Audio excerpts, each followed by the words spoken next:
right, welcome to the Backyard Blitz. I'm Brandon Peebler. You can follow us at the BY Blitz on Twitter. Follow us on YouTube. We got Ronnie Easom in the house and our buddy Andy from the NFL Outdated Cover 2 series on YouTube. Make sure that you give him a follow, subscribe, hit the notifications. Andy, we're really excited to have you in the house tonight, man. Appreciate it. I'm excited, guys. Thanks for inviting me. Absolutely. You know, we're gonna have to do some work on your logo background because Ronnie's got his Bills. I got my big Niner logo, and I know you're a big Bears fan. Is that a picture of Soldier Field back there, or what is that? No, it actually is an old school picture of Wrigley Field. So, believe it or not, I've actually never been to Soldier Field yet. I'd love to go, but grew up a Cubs fan, so always been, Chicago sports through and through. So this is an old school picture of obviously before they won the World Series, the last time they were in the World Series prior to 2016. And so I definitely have to upgrade my background and everything. It's great. I just saw both of ours back there, and of course, like, hey, I know that Andy's a Bears fan, and I got to give him a hard time. So tell us a little bit about your podcast that you have going on. I know that we've chatted in the past. We've been on your show before, and it was a really great show. We love your content and the things that you're providing. But give our listeners who may not have had a chance to listen to it yet, kind of where to go and what it is that you like to cover. Yeah, absolutely. On NFL Outdated on YouTube. And really what I started doing is interviewing podcasters like yourself to really learn as much as I can about each team. And I think that's, I've learned more from podcasters than I do national media. And it's a great way to connect. And because you really get more of the heartbeat of the team and more of kind of what, what teams are kind of going through as opposed to, what they're able to, talk through on ESPN in small sound bites. Absolutely. You also have another show where you get together with pretty much a couple other podcasters of the NFC North, which I think is super intriguing. Ronnie and I actually have referenced it a couple different times because we're like, I wonder what they think about what we're talking about right now with the Packers news that was going on with Aaron Rodgers and all that good stuff. So tell us a little bit about that. Yeah, I appreciate that too. Yeah, it's the Friesen 4 NFC North pod, and we tend to go on Wednesdays at 9:30 p.m. Central. We are off until next week. We'll kind of get going, as we get closer to the draft. But it's really been a great way to kind of connect with other people in the division, and we're all pretty reasonable, so we can gripe about our teams, give each other a hard time, but then even have guests on from those other teams. When we have people that need to be out and just really get different perspectives, from each team. And I think that's important. And within the NFC North, it's been the Packers division. And I'm just looking forward to when it's not and when the Bears are ready to take it over and never give it back. So. And we're going to talk about that because I love the way that they positioned themselves last year. We're going to talk a little bit about how they're positioning themselves this year. But I guess it is baseball season as much as I, don't want to say it. And we got a little comment here. Go Cubbies. So I figured you'd appreciate that. Also need to give one more shout out here. So today is my father's birthday. Gary Peebler, happy birthday, 68th birthday. He's a huge Bills fan, so he trends more towards the Ronnie way there, but wanted to give him a shout out. That's the only way. It is the only way. Well, good man. It is a good one, but I wanted to say happy birthday, Dad. So we got some news we got to talk about today. There was some big stuff, right? And Ronnie, your wife, I'm sure, was plugged in to hearing about Derek Carr getting his contract extension. So I'd love to hear your guys' thoughts about this.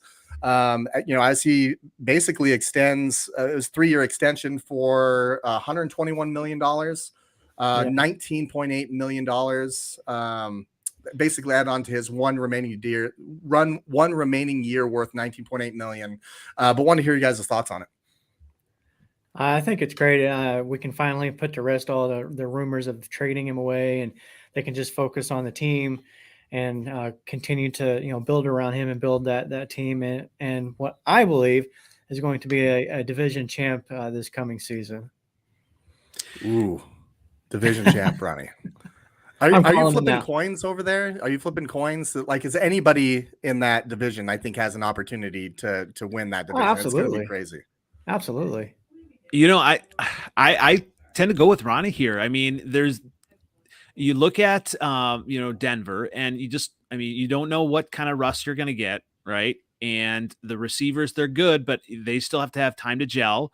You look at the Chargers, and Herbert, he's great, but he still hasn't proven that he's the guy. Derek Carr has definitely had a roller coaster career with the Raiders, and definitely a love-hate relationship with a lot of the fans. You've either Yeah. been on one polar opposite or the other. But as soon as they made that trade for Devontae Adams, this had to happen. Hearing from David Carr on NFL.com, it was just, it sounded like it was, there was a lot that was happening behind the scenes, that they both wanted to have this to happen, that they've been family for so long, really. And so once that happened with Devontae Adams, you knew this had to happen. And, when you look at Derek Carr, I mean, yeah, he's had some lows, but he's also had some highs. And when you look at it, how many other quarterbacks would you rather have? I mean, obviously, you know, Josh Allen. I mean, you definitely would take him over Derek Carr, but Trey Lance, he's got potential, but for We right haven't seen it now, yet. Yeah. right, Derek Carr. I mean, he's got the potential there, and now with the pieces, I would take him. I think you bring up a big point there. I think he gets paired a lot with Jimmy G sometimes, and I think unfairly. And I think we've had this discussion where I'm like, I would take Jimmy G, but the more that I think about it and I analyze Derek Carr's game when he gets pieces around him, I'm starting to kind of put him up there a little bit more and a little bit higher. He's a really good quarterback. And I liked the way that he went about this. And I wanted to get your thoughts, because there's a guy in the NFC North that your Bears play against twice a year, who likes to make comments against the Bears. I'm sure that you have some great commentary on that. But there was a tweet today by Anthony Galaviz, who is reporting from the interview today of Derek Carr. Derek Carr said, I think my cap number went down this year. I was like, bring my cap number down. I don't care how we do it. Let's just make it to where at the end of the day, I'm fine and my family's protected, and we can protect and take care of my teammates' futures too. I thought that is tremendous. We talk about Devontae Adams, who wanted to come over and play with Derek Carr, and who he left a guy by the name of Aaron Rodgers, who had a completely different approach.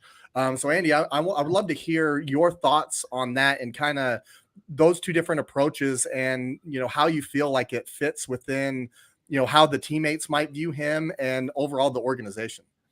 Yeah, it's interesting because, well, first of all, take a step back, and living here in Wisconsin as a Bears fan, it's interesting, and you know, Ouch. going through the roller coaster that of the way that he approached things last year, and all my friends that are fans, they're Packers fans here, they were just like, oh, we don't need him, he's a drama queen, right? And they were ready, they were out on him. As soon as he came back and started winning, they were in on him. And I cannot argue that, yes, he does own the Bears, right? But he doesn't own other teams in the playoffs, obviously not the 49ers, right?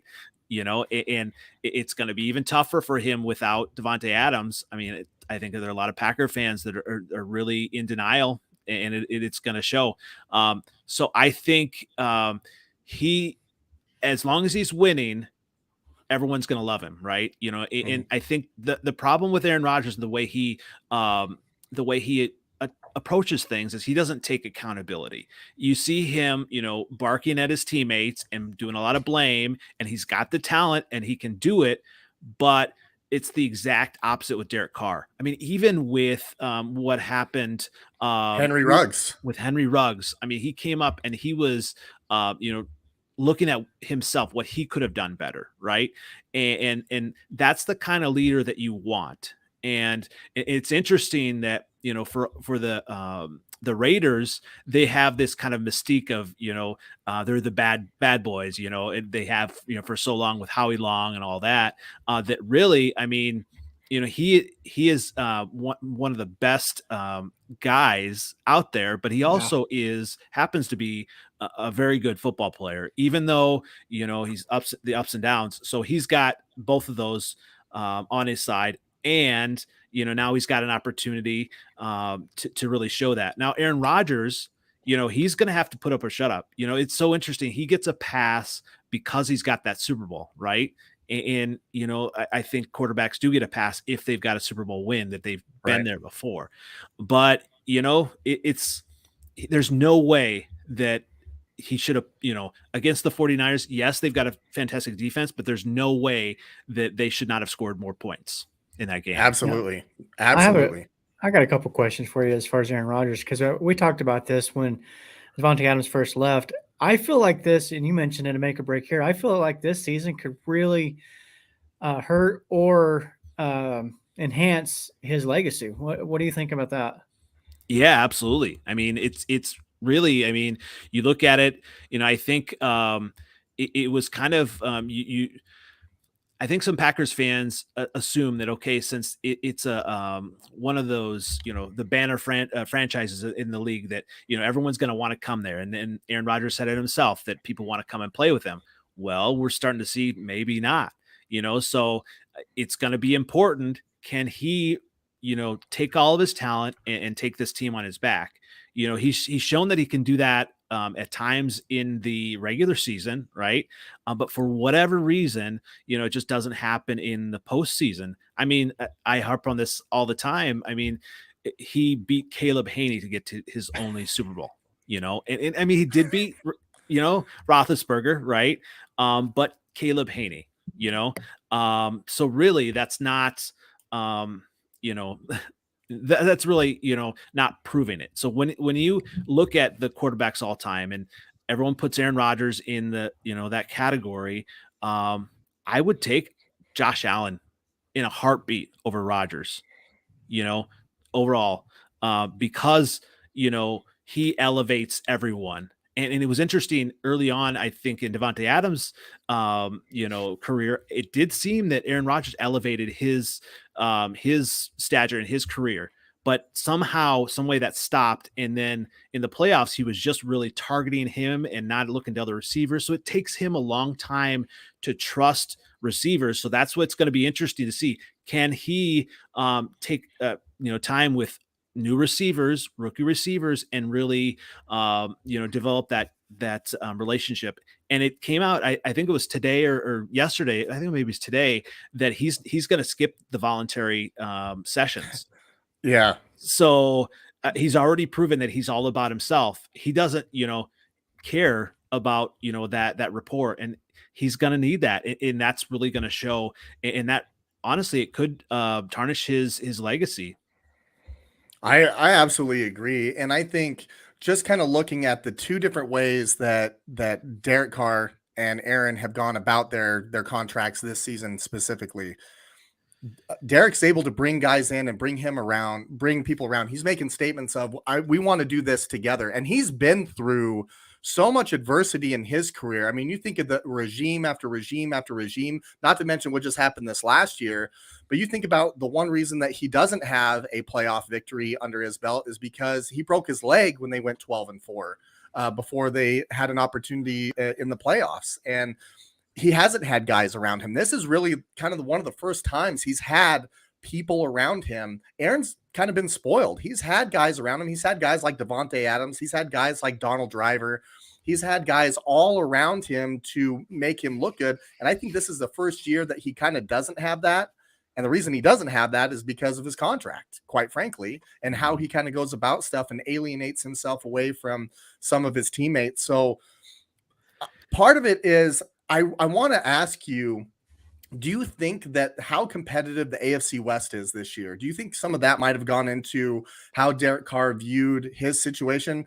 I think the kind of person he is, it doesn't surprise me the way he went about it. But in the NFC North, there hasn't been a lot of competition, right? They've won division title after division title. The Bears tried to get there; they'll have a year. The Vikings will make a push, but it's been pretty consistent with. Detroit. The Packers. Should I mention Detroit? No. I was going to say, they got a number 2 overall pick. They're trying. Yeah. They are trying. They are trying. But I feel like, do you think that might have gone into this a little bit? How Derek Carr went about his contract? Yeah, I think it definitely could have. Yeah, I mean, I think part of it, I think that's just who he is, right? I think he is a loyal guy, whether it's to a team, he is loyal to the Raiders, and but he also knows what he's worth, right? And I think having that connection with Devontae Adams, I think that's going to be helpful. And I think it's important to really know, Derek Carr, he has you had led comebacks before. He's done it. You almost look at it like I would compare him to Matthew Stafford, right? And look how quickly a narrative can change, right? Right.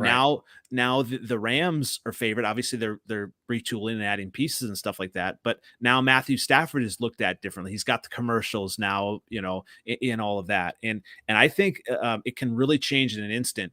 Derek Carr, he goes deep into the playoffs. Now it's going to be interesting on the AFC side. Within his division, they're going to really beat each other up. I think they will. I do agree. I think they will win the division. But it'll be tough to get past the Bills. Now that'll be, one thing right there. Will they be able to get past the Bills? I don't think the Chiefs, I think the Chiefs are going to be last in the division, honestly. Just I've been saying that. I've been saying it. People have been Yep. saying I'm crazy. But once Tyreek left, I said that almost puts the nail in the coffin in Does. my mind with them. Absolutely. I mean, they're going to try to retool, and Mahomes is going to be great, but he was a huge piece. He was a huge piece. So it's going to be interesting. And I'm just not a Juju fan. I don't, buy into him. So when you look at it, yeah, I mean, so the AFC they're gonna beat each other up, and I think with Derek Carr's contract, I think now with the fan base, everything is kind of settled, and now you've got not only a number one receiver, but a number 1B receiver as well, Hunter Renfrow, that's really developing that chemistry. Darren Waller. Yeah, I mean, so now they've got all these pieces. I mean, there's really no excuse now for Derek Carr, but I think he can, flip, the narrative and really just take it on. I think he wants to do that too. I agree. I'm excited to see them. By the way, if there's a Raiders Bills playoff game, I don't know if I want to go to Ronnie's house. His wife's an avid Raiders fan. So that will be very interesting in itself. Although she does like the Bills a little bit. You took her, there to Buffalo, Ronnie. So I should say she took you for your birthday. So that was interesting. But I'm excited to see what Derek Carr does. And he has all the pieces around him offensively. And I know that they're a couple pieces away on defense, but they added another pass rusher in Chandler Jones. So I'm excited to see that. But Andy, I want to talk about, go ahead. Go ahead. I just want to add in really quick. You mentioned Carr not having any excuses. So what we were talking about with, Aaron Rodgers and this being a year that could elevate or hurt his legacy. The same is true about Carr, I think.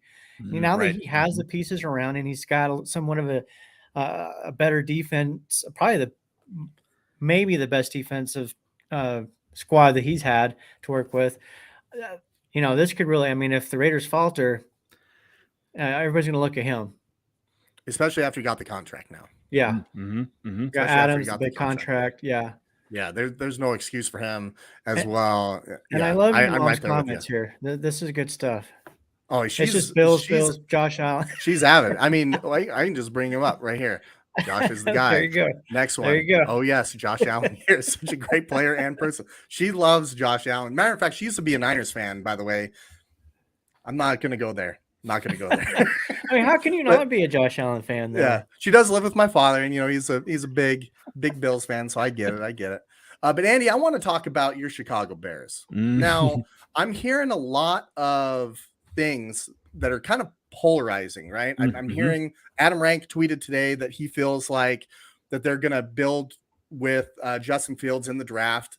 But they got $14.5 million in cap space. There's been a lot of big play guys out there, and they haven't really been in a lot of conversations. They let one out the door, right? And Allen Robinson, they let him out the door. What are your thoughts so far on, kind of what the Chicago Bears offseason is looking like, and as they approach the draft, what you're feeling like they need to accomplish? Yeah, I think there's two different camps. I think there are a lot of people that, when you look at Allen Robinson, let him go, and maybe you miss out on Teron Armstead, you miss out some of these big ticket free agents that are upset and want to see them do something like really all these splashy plays. But that's the problem that we've just done in the past, is that the old regime would do that. They would spend money on these big ticket items, but not have really a cohesive long-term plan, and that's why we faltered coaching wise. That's why we've player wise just hasn't been a plan, and there wasn't even a lot of communication within the building, and that was the problem with the other Ryan Pace, and that it came out that he just couldn't communicate within the building. And so I am okay. And I was even okay with last year, not thinking that we're going to get many wins.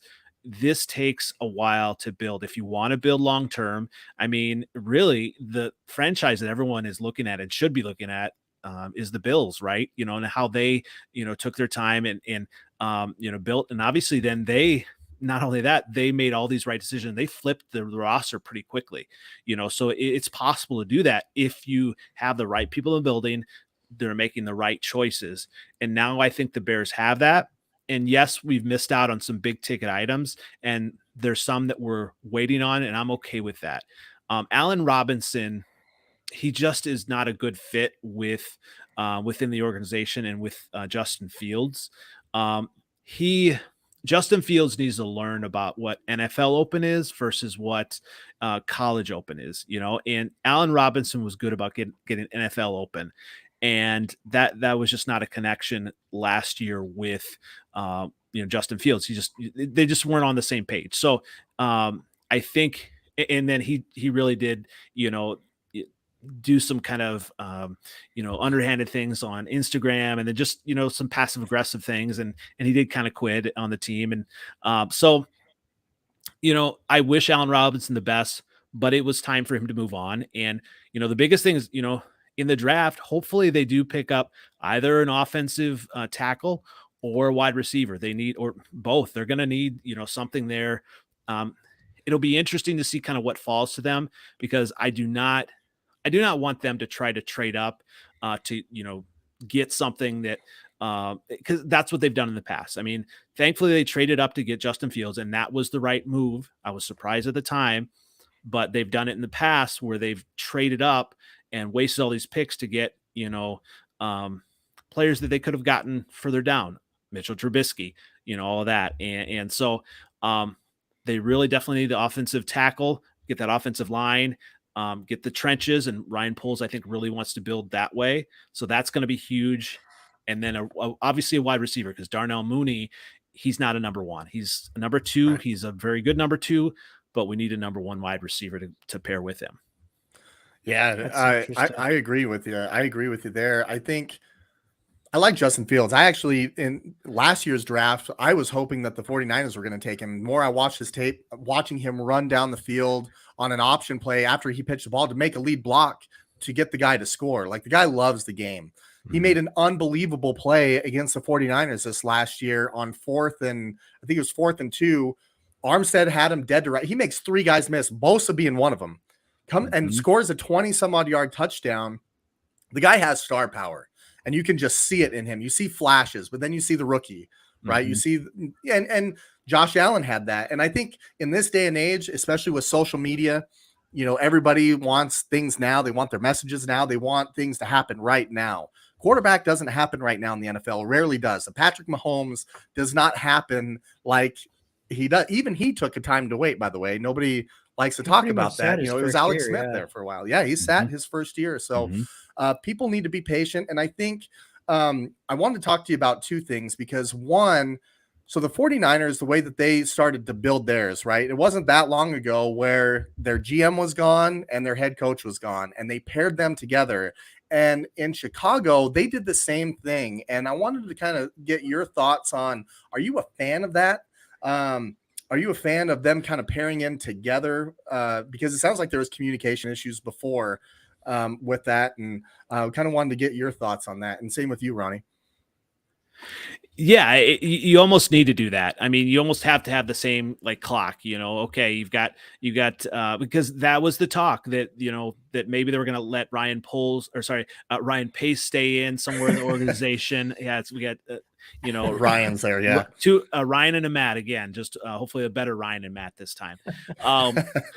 But we had, there was talk that Ryan Pace maybe would move up into, a more senior leadership role. And it was almost like a Seinfeld move where you got that episode where Elaine keeps moving that guy up in the company to get her away from herself, and let's promote him away. You don't want to promote someone who hasn't done well. I mean, yes, they, picked, Justin Fields, but, he was just showing that he had incompetence in the draft. I mean, even when they picked Mitchell Trubisky, it was a big thing within the draft room that they were like, that he was asking around. You had him number one, right? You had him number one. He was asking people, and he was supposed to be making the decision. So you don't reward someone for doing a bad job, right? A great guy and everything, and Hub Arkish and everyone loved him, but it was time for him to move on. So you needed a general manager, and you needed a clean house. And what I like that they've done now, and the organization has not done this in the past, they have an assistant GM. So now they've got, more than just, the finance guy, Ted Phillips. They've got people in there that are going to be making the right decisions, and you can trust they're actually football guys, and so then you bring in a coach, and I'm not 100% sold on Matt Eberflus. But I think, having the offensive coordinator, Luke Getsy, I think that'll be a really important hire, in just what he can do with Fields. Right now, I think pairing them together is good because, yes, the communication is so necessary. And that was one of the issues on the headset, this past year, is that Fields was hearing different things in the headset, and it was just, and he was getting confused, and he talked to his quarterback coach spring here, that he was pretty pissed about that first game plan, and pretty pissed about a lot of things. And so I think that'll really help him if the communication is set above him, then to really for him to utilize his skills and just try to grow as much as he can. I like that. What do you think, Ronnie? I'd like to hear your thoughts on that as well. I completely agree. I think the two have to be on the same page. You look up at their in New York / New Jersey Giants. There's only one New York team. Joe Shane moves on from Buffalo, takes that job over in New York, and it was almost a given that Daboll was going to get that job. I know they still got to go through the process of hiring everything, but when you got somebody that you already know, somebody you already trust, it's a given. So I think that's massively important, that they have to be in cohesion. They have to be on the same page. They have to be in agreement, and maybe not always necessarily agreements, but work together and come to a compromise and things like that. So I think it's vital. Without that, if there's dissension in the ranks and amongst the front office, your organization is going to fail. Absolutely.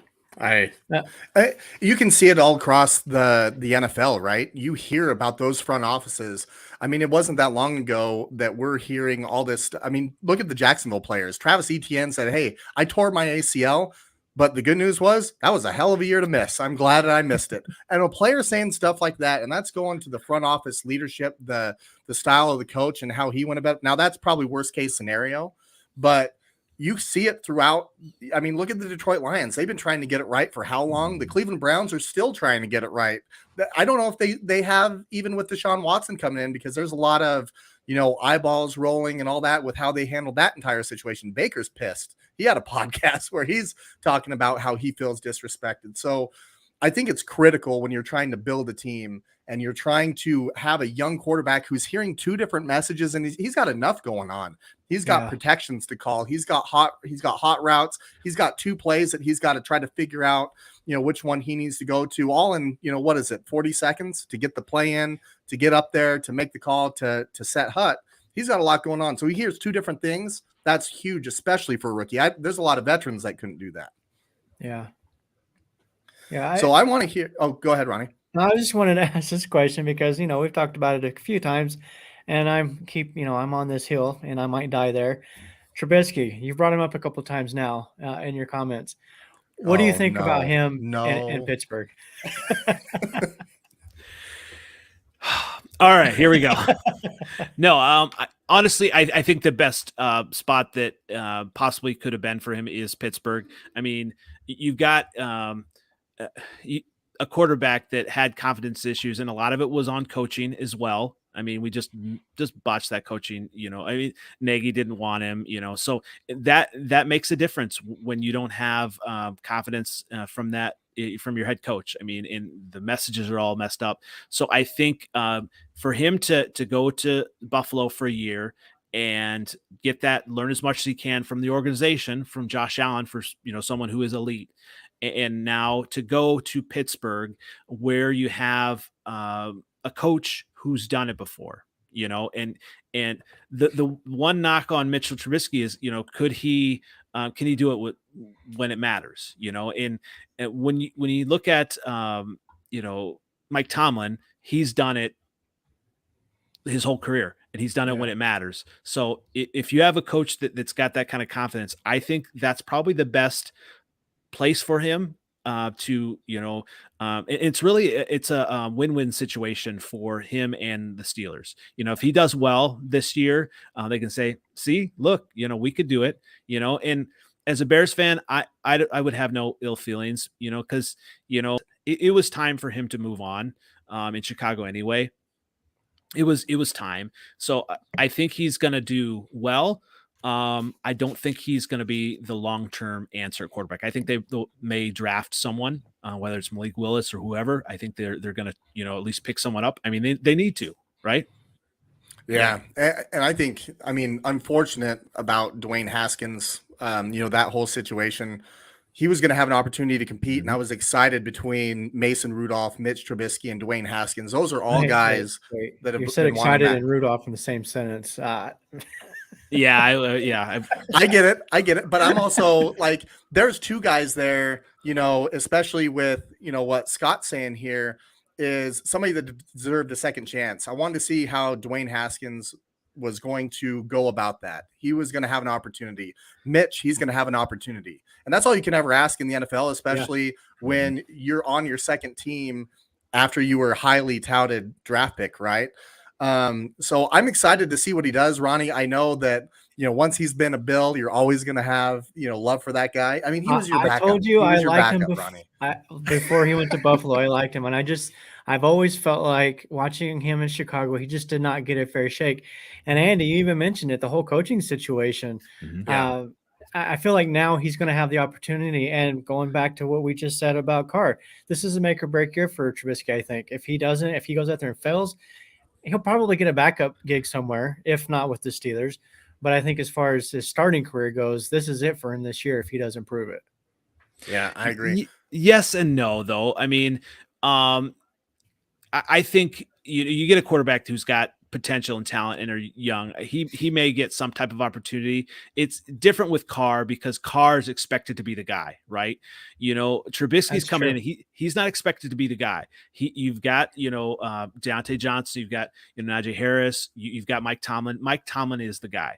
He's McDaniels maybe get some interviews as the head coach, but everyone's going to be looking to Derek Carr. What happened? They're not going to have those same questions for Mitch. Maybe not this year. I mean, if he is a starter in 2023, yes, definitely. So but make or break in a positive sense, it's an opportunity for him to at least take that next step. But yeah, I don't agree that he's a franchise guy. And I did get a chance to go to the 2019 Bears training camp, and he was fantastic guy, signed autographs longer than any other player, all the kids, and just a great guy, but he just didn't seem to have it, and I mean, that in Buffalo, I mean, Josh Allen has it. Yeah. Everybody's looking for it. And there's the thing about football is there's 32 starting quarterbacks, but there's only a handful that have it, and everybody's looking for it, and they will replace you if you don't have it. And that's quite frankly where it is. And where I think with Mitch Trubisky is he has an opportunity, which is all that you can ask for, right? Is an opportunity. where I think it's a make or break for him. He might not have those questions, but if he doesn't answer at least some of those questions, he's going to get replaced. They're going to look forward into the draft, even if they make a draft pick, which I think that they're with Dwayne Haskins. Kind of what happened to him tragically is I think they're even more in the market now for making a pick in the first round for a quarterback, whoever that may be. So if he gets the opportunity to start, which that's an if, and he doesn't check off some of those boxes, he's going to have a guy that's going to come in and potentially replace him. And he's going to be looking for his then fourth team. And that's a tough spot to be in. Is it too early to call Mitch Trubisky for MVP? He can pull an Aaron Rodgers. Whoa. That's a little too far. A little too far. A little too much. Yeah. If he pulls an MVP in the AFC, that would be incredible. Would be if somebody even placed a dollar bet, I'm sure that you'd win, a couple thousand on that. No, I'm not saying that he is elite or he'll be one of the top 5 quarterbacks in the league or anything like that. I just think that he's going to do well enough to get to the Steelers into the playoffs and at least make some noise because they've got a great team around him. He's got weapons with Claypool, and you mentioned Johnson and Najee Harris. He's got a defense too. And Freiermuth, if I said that correctly. The defense is good and always has been. So I think he's got the tools around him to be successful there. But no means am I saying like all pro or elite or anything like that. Yeah, I think he's going to have, you look at his college career, he really only started 1 year. So he only started that 1 year. And now he's been in the NFL. He's had a chance to be that franchise guy. He went off to Buffalo. He got a C from a guy that has it. He was around a really great play caller in Brian Daboll. And now he's in an opportunity in a really great franchise that has a lot of pieces around him where he can kind of put those things together. So I'm excited to see what he can do. But I don't want to talk about Mitch anymore. We're talking about a guy who kind of has an opportunity. I'm not. Yeah. I want to go back to the Bears and what their draft needs are. And we got a comment here that's talking about Sky Moore out of Western Michigan or a Jahan Johnson. Could be great wide receiver options that should be available around the Bears. Not the first round. I think they meant to say second round. Your first rounder is Justin Fields this year. It is. And I'm good with that. Yeah. You totally should be great with that. So if you're looking in that second round area for your Bears and you could handpick a wide receiver, are some of those guys on your radar, or do you have another name in mind that you might be looking at? Yeah, I do like Sky Moore. Jahan Dotson, I don't know. I wonder if he's a little bit too much like Darnell Mooney, I'd like a bigger receiver, and I don't know if Jahan Dotson is really that fit there, but, I wouldn't be surprised if they went with, offensive tackle there, lineman there. Because you have to make sure that it's going to be the right fit. Or it'll be interesting. The receiver out of NDSU, Christian Wilkins. Yes, Christian Watkins. I think that might be a good pick. They definitely have to go wide receiver in the draft, but you don't want to force something if it's not the right fit. And I would like them to have like a more a bigger wide receiver, a prototypical one as opposed to the Jahan, Dotson kind of model. I mean, he's I think going to be great, but I think we've kind of got that in Darnell Mooney. So I'd like a bigger receiver. I think Christian Watson would look great there. He's a big guy. He's a fast guy. He's kind of a possession guy. So I agree with you there. Yeah. I'm just going to throw a little teaser out there regarding Dotson. I have him going in the first round. I'm not going to say who just yet, but he won't be there comes the Bears pick. So you're good. Go get your guy in Sky Moore. I'm good. Or Watkins. Speaking of, okay, so we have a competition, and Andy, we would love for you to get in on this competition. So this is our mock draft 1.0. Our competition that we had it last year, is your first round mock. It's for a $50 Buffalo Wild Wings card. Whoever gets the most right, submit them to us, whether it's on Facebook, Outlook, however you need to get a hold of us, Twitter, however it is. And send us your first round mock. So we're going to unveil our first round mock. Now this is going to change. We're going to officially unveil our solidified one on the Wednesday right before the draft. Nice. So I'm excited to bring this up here. And I'm going to go bring a full page here. So here's Ronnie's and here's mine. Also, Pro Football Focus has an unbelievable mock draft tool to be able to do that. Let me get this banner out of the way here to talk about a rookie move, huh? All right, there we go. So So there's a couple things where I'm not sold all the way, especially the last couple days. But I got Aiden Hutchinson out of Michigan going first. I feel like up to this week he's been the consensus number one, but now I'm starting to hear more stuff about the guy who I have number two, and that's Trayvon Walker. He tested out of the room. And I mean, he's an edge rusher out of the University of Georgia who tested as a mid-level defensive back.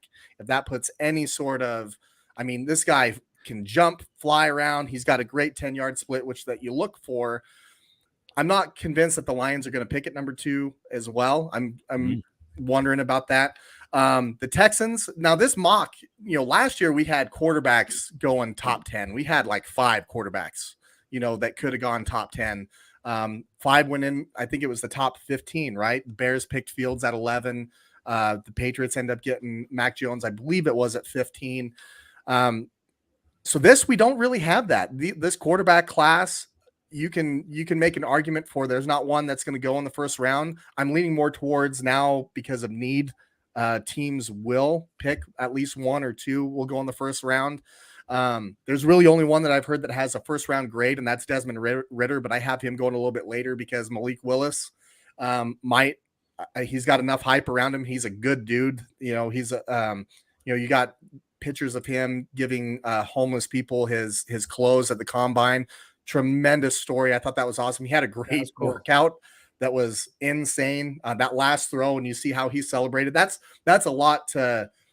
You look for those things, and we talk about the it factor. There's some of those it things that are with Malik Willis. Now, is he ready? I don't know.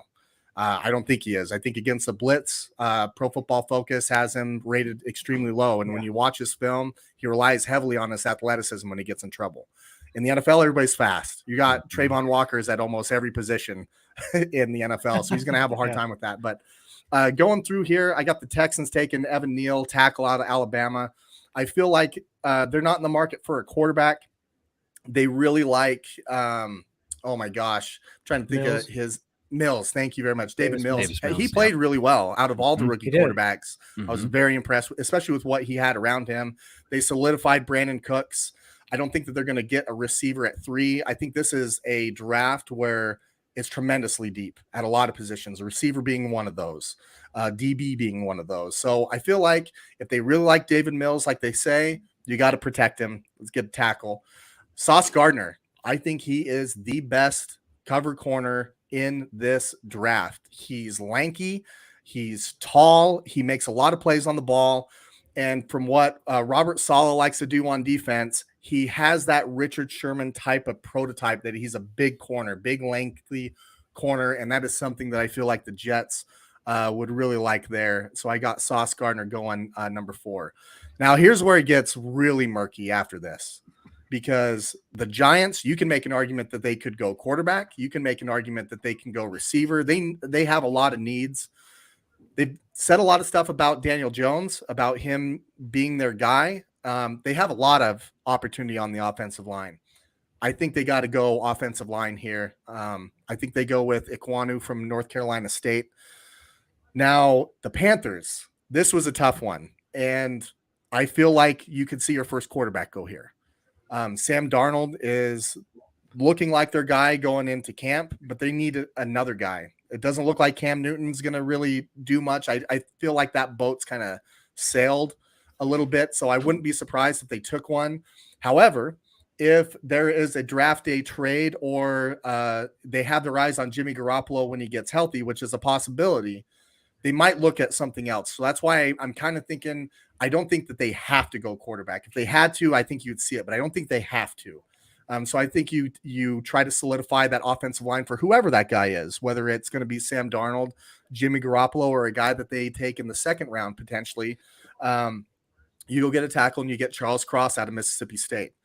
Now, the Giants, they have 2 picks in that top 7.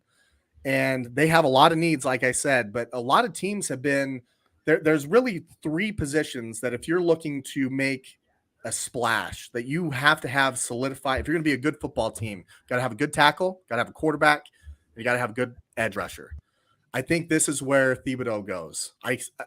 People have him as high as 2. I think, Ronnie, you might be one of them. I think that in this scenario, you could see him fall a little bit. We'll see, but I can see him dropping down just because of need at some other spots.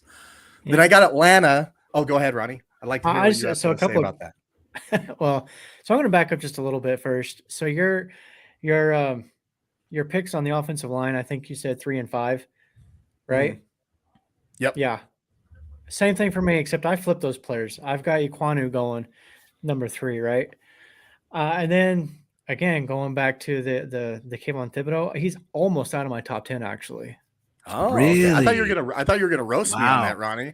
Why is it No, why is he out of your top 10? and he's not Almost. out of it. He's almost. I have him at number 9, You got him at going 9. to Seattle. Seattle. There's just a lot of concerns I'm hearing from the league about basically his heart. Like, is it all about football for him? And we've heard some of the stories about him taking plays off. It's not a constant motor. Like an Aiden Hutchinson, he's Mr. Football. It's all about the game for him. It's nonstop, huge motor. And then almost the reverse of that, you got Thibodeau. And, when these coaches and GMs are investing and the team is investing millions of dollars in your player, you want a guy that's fully invested in you and in the game. And I hear there's some concerns with that. Physically, he may be the most gifted of all of them, but if it's not, here in the heart, then you're not going to live up to that potential. I've heard some rumblings too around Thibodeau about the way he kind of carries himself, where he's very outspoken, almost arrogant to a point. And there's, if a quarterback came in and did that, they'd roast him if that was a quarterback coming in and talking that way to an extent, right? Joe Burrow gets away with it because his play, and we've kind of seen the way that he's gone about it. But this is a guy that, he's playing. He's not the franchise guy. You can see him getting away with it. He's going to go attack the passer. He's going to get after the quarterback, but he's also kind of, I feel like this has a red flag all over it. Like, he's going to be a guy that's on social media. I feel like he's going to, if there's something that's not going well, he's going to be, might be voicing his opinion on it. And then you bring up, he takes plays off. If you look on film, he does take some plays off. He has all the talent in the world. This is a guy last year, if he would have came out, could have been a number 1 pick that everybody was thinking about. If there was no quarterbacks on the board, he has that thought going into the season. He was the number 1 guy, and look at where he's kind of dropped down with all these other players that have kind of come up and maybe said the right things and have really kind of developed another year. I have him at 7, and it's interesting that you have him at 9. But I want to talk about number 8 here, because I almost feel like it's going back to the Michael Vick days in Atlanta. You bring in a Malik Willis after, parting ways with Matt Ryan. They're going to have a need at quarterback. I cannot imagine Marcus Mariota being that starter after a year, but also the fact that Marcus Mariota is a guy there that they wanted to bring in the building has me thinking of the type of quarterback that they want to bring in. So thinking about that and how that might pair with a Malik Willis, I just feel like it's not crazy that he could go to Atlanta. If you have a Marcus Mariota who was a high draft pick at quarterback, who can use his legs, run that read option, how he's going to make his reads, and you pair him with a guy that's going to do the same type of thing, I think it makes a lot of sense.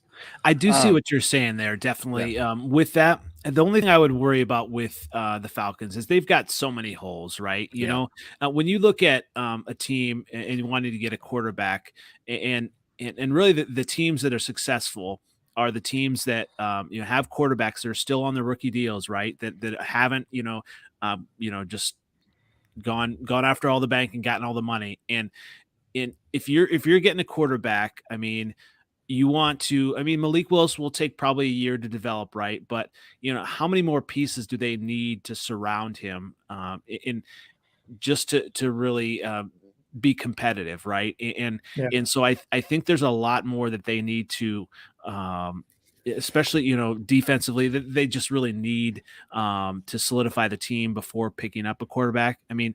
I guarantee that it will be intriguing, for any team, to go ahead and pick him, and it'll be interesting to see how it goes. I don't necessarily see the Falcons taking him that high. To your point too, I do wonder, because next year's quarterback class is projected to be a really, really good one, with guys like CJ Stroud. coming out.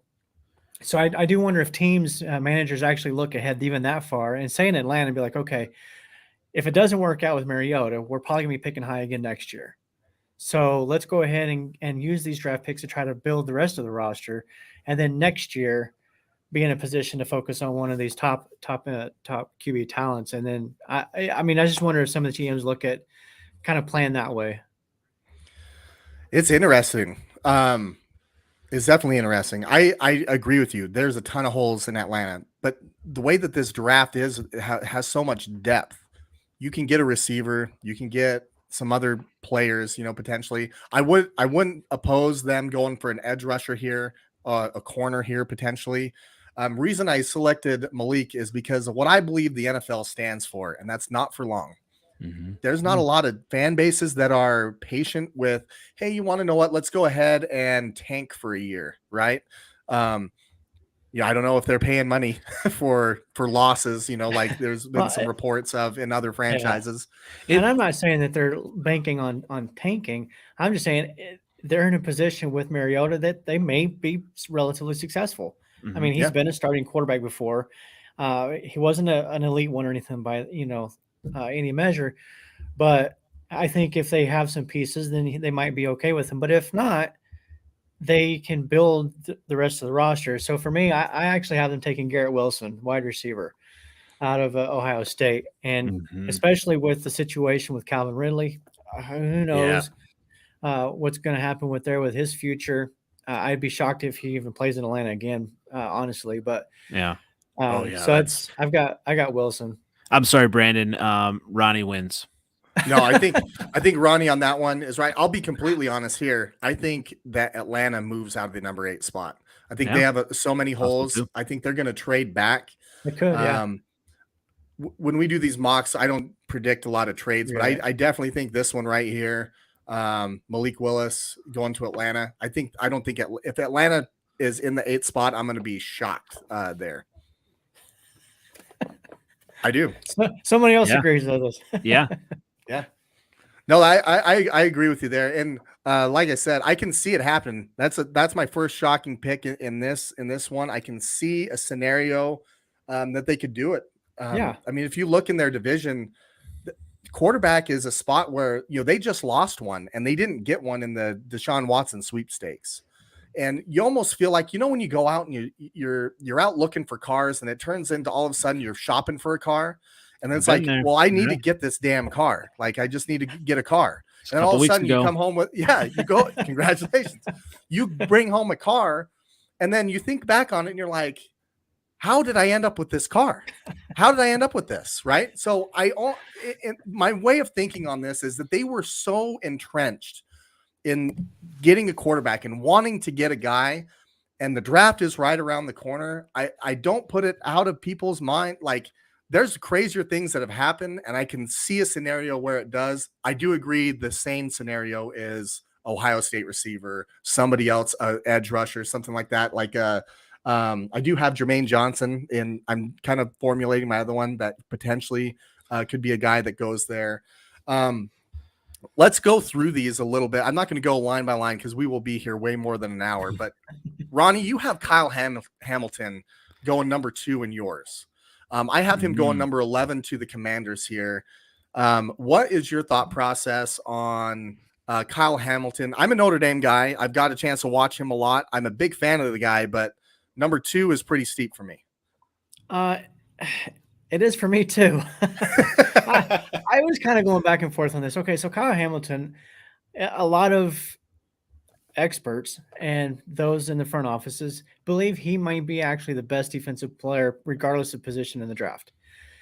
So I thought, okay, Detroit, they need help everywhere, really. But I heard that I think only one other time in league history has a safety been drafted as high as number 2. And I don't recall who that was. But I also started kind of reading up and doing some research on the safety position as a whole. The cost for these guys has grown incrementally year after year after year. It's just the market keeps getting reset. So that would point to the fact that GMs and coaches are starting to see that there's more value and importance in the position than previously thought. And if you look at the way this league is heading these days with all the passing and everything, of course, that's absolutely.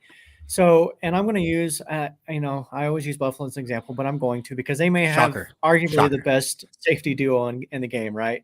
Mhm. I've heard Bill Belichick say it's those two safeties back there are the biggest reason why that defense is where it is because they are so hard to know what they're doing.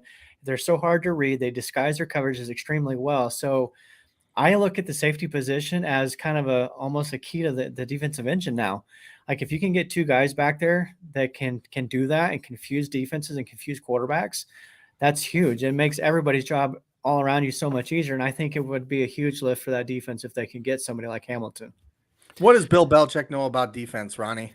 I don't know. You know I heard he knows a everything little Ronnie bit. knows. Yeah. Sorry, Brandon. I think I'm going to change my handle to instead of at NFL Out Day, it's going to be at Ronnie Wins here. Oh, wow. At number 2, you think Hamilton's going to go 2 here? It's interesting because he was really, there's a knock on him with his speed at the combine, right? But yeah, I mean, you look at all those plays, and obviously that's a great nugget there about cost wise. I think that would be a good pick, and when you look at the Lions, they really need if you got Aaron Rodgers in the division and Justin Fields, right, and Kirk Cousins really there too. So you're going to need a defensive help there, and Kyle Hamilton, he's done it on the big stage, and that would be a good pick. I don't know if that's where they go, but it's definitely possible that he could. If they trade out and get down a little bit, they could maybe still get him a little bit lower. But I do like him to the Lions. Not 100% sure on that high though. That is the I'm not sure if the Lions trade down and get him, that might be a better scenario. But I do like that fit though. So that's exactly what I mean. I think the fit is great. Number 2, ahead of some of these other guys with some of these other needs. I think Detroit's moving out of 2. I would actually be shocked on draft day if they're picking at number 2. Now, I'm not opposed to Kyle Hamilton at all. I think for a safety, and to your point, Ronnie, you make a tremendous argument as far as where the game's going and the safety play. I just think that when it comes down to where you can draft a safety, I think you could get him lower. And if the Lions really, truly want Kyle Hamilton, I think that they could even potentially trade right around that 8 to 11 spot, and I think they could get him. I still think That would they be could ideal they for could- him, yeah. Yeah, I think they could get their guy. I think they could add some more picks because they have a lot of needs as well. I like the spot, the number 2 pick. I think that's pretty steep. Let me see some other ones here. So I know so you have Chris Olive going to the Eagles. Eagles have a big need at receiver. I have him going to the Eagles as well, just at number 15. Do you think that he would be there at 18, or do you think that they would have to make that move at 15 to get him, or do you think he goes higher potentially? I have him at 18, of course. I mean, he could go higher, I suppose, but based on what I have going ahead of him, like I've got Malik Willis going to the Saints at 16, and so I don't know. I think Kirk, and it's Olave, by the way, not Olive. Oh man. I think 18 is a good spot. I'm not 100% convinced that Devontae Smith can be a number 1. I think he's got talent to be more of a, get the ball in space to him kind of guy. I don't know that he's somebody that you can count on down after down, move the chains, make that big catch in traffic, those kind of things. And I don't know that Olave is that type either. I've heard he's more of a slot receiver anyways. But I think the Eagles need some additional help at wide receiver, and he was, as far as receivers left on the big board, he was the top talent. So as far as receivers go, there's one guy I wanted to talk about because I'm having a hard time putting now talent wise, first round grade, yes. But we're talking about a guy that tore his ACL in the national championship game, and that's Jameson Williams. Yeah. Now, where teams are in the first round, they're looking for that guy. He is a first round talent, but if you're looking for him to have any sort of production this year, it's probably not going to happen. Matter of fact, if he sees the field in November, I think, is a best case scenario for kind of where he's looking at to get on the field, right? So that we're talking, he's missing OTAs, he's missing a lot of training camp. By the time he's actually ready to get out there and play, most of the season's done. I have him going at 17 for the Chargers because I feel like they don't necessarily have a big need at receiver, but Allen's getting old. They have, if they want to pick him, they could. He's a first round guy. If he falls to the Chargers, I feel like they could take him and be like, you know what, this is going to be a guy that could potentially help us in the playoffs and in the future. So I have him going there. You had him going to 19 with the Saints there. Andy, I wanted to hear your thoughts on what you feel about Jameson Williams, because I have a hard time drafting a guy with an ACL. I know Trent Baalke, if he could, he would trade all his picks to get an ACL guy. But how do you feel like, where do you think he falls in this draft? Because I've seen him all over the place, and a lot of it is that concern with his knee. Yeah, I think it sounds like, teams aren't as concerned about the ACL as, as they used to be, right? And I think it is, fit wise, it'll be interesting to kind of see where he goes. But he is, one of the top talents in the draft as far as wide receiver. I mean, so and it's hard not to take. When you have a player that's got the ceiling, right, it's hard not to, go ahead and, take someone who's got a higher ceiling than others, even if you got question marks. I mean, we've seen that with, whether it's character concerns or whatever, talent wins out in the NFL. I mean, just look at the Cleveland Browns, talent wins out. Deshaun Watson is a Brown, talent wins out. And, these, quarterbacks get set and players get second, third chances because of talent. And, going back to injury, I think, with medical advances and things like that, I think they're not as concerned, but they see the talent and they see the tape and they see his potential. And I do like. I think the Saints is a good. That's a good place because you look at Michael Thomas coming back. I mean, they've got him, and they could. It's going to be interesting to see kind of what happens with Alvin Kamara. But I think you've got that offense there. Jameis is going to be, once he's healthy, I think that'll be, good. And Michael Thomas back, then they'll have time to have Jameson, Williams kind of, ease back in November. And that'll be fine because the Saints almost got to the playoffs with, I don't know, like basically, me playing quarterback for the team. I mean, I could have played quarterback and probably done just as well. And nothing against Ian Book. Not that there's anything wrong with the book, but there's a picture book in the NFL. Everybody saw where he was going with the ball every single time. Exactly. So you got that defense, and I think Jameis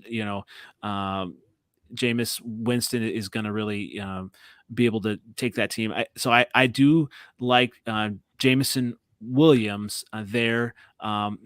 16, 17, 18, 19. I think that's, a good place that it's not high enough where, you have to count on him to be the guy right away, but he can fit in and make an impact when he's ready.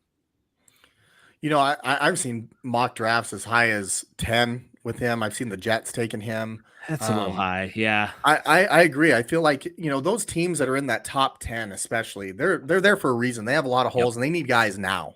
They don't need guys in November. They need guys now. There's a lot of the analysts that are saying that Jameson is the best wide receiver in this class, minus the injury. If it wasn't for that, he would be a top 10 guy. Oh, for sure. And I've seen some mocks where he falls even to Buffalo or even later. So it'll be interesting to see where he ends up because there's a wide range there. And if my mock draft comes to fruition and the Saints get Willis and Jameson and you pair them up in year 2, that could be pretty cool. I agree. There's some potential. It could be for sure. I just feel like a fit for him as a guy where they don't, as a team that they don't need him to be the guy right away. They can allow him, to kind of ease his way in.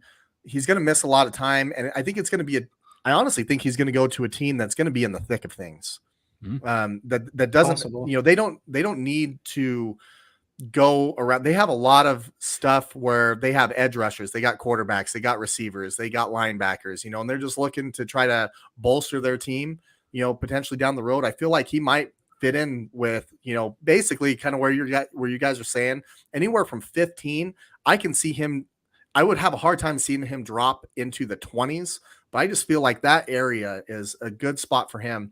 Now, Ronnie, in your mock here, and I imagine that this is Mitch Mania in your mind, because you got the Pittsburgh Steelers taking Tyler Lindenbaum. I'm not against them taking a center, but there's a lot of mocks that have quarterback out there. I have Desmond Ritter going there just because I have Malik Willis going at 8. But there's a lot of teams that have first round grades on Desmond Ritter. He might be the only one that has a consensus number 1 grade at this point right now. And you have a center. Walk me through that a little bit on kind of what you were thinking there at Pittsburgh. And I guarantee you, if you say anything other than Mitch Trubisky is taking that job and by storm, your name's not Ronnie Easton.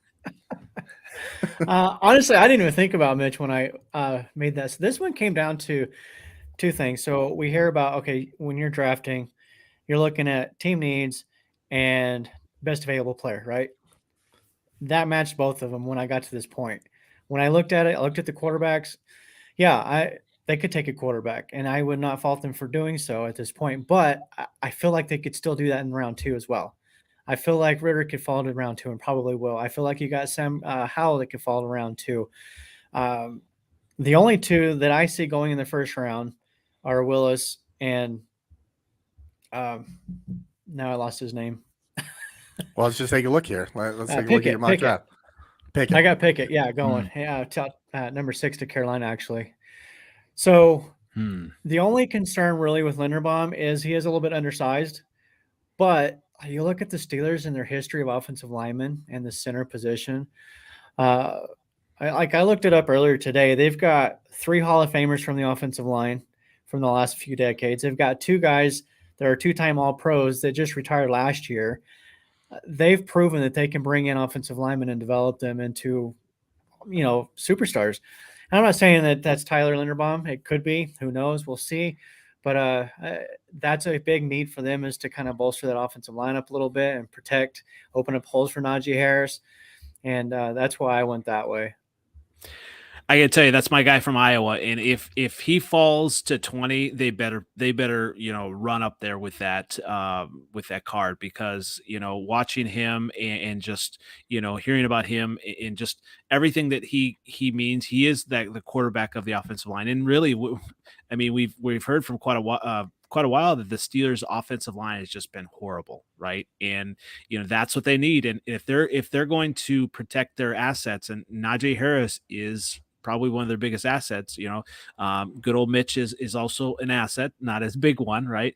But he's there, and that would be the way to go. The Steelers are defensively built to win now, right? And if they've got a solid defense, and then they've got a quarterback of their offensive line, and Tyler Linderbaum, he could play multiple positions on the line as well. I mean, he's that smart as well, and in that he could do some of those things if they ask him. So if they've got that solid player right there, I think that's what they would be looking for. I just yes, there's a need at quarterback, but I think they wait until maybe they find one next year, or or later on the draft. But they better run up there with that card if Tyler Linderbaum is there. I promise Andy and I did not conversate before this podcast on anything that we were going to be discussing. Hey, you want to know what's funny about this, though, is we all seem like experts right now, right? We're talking through this.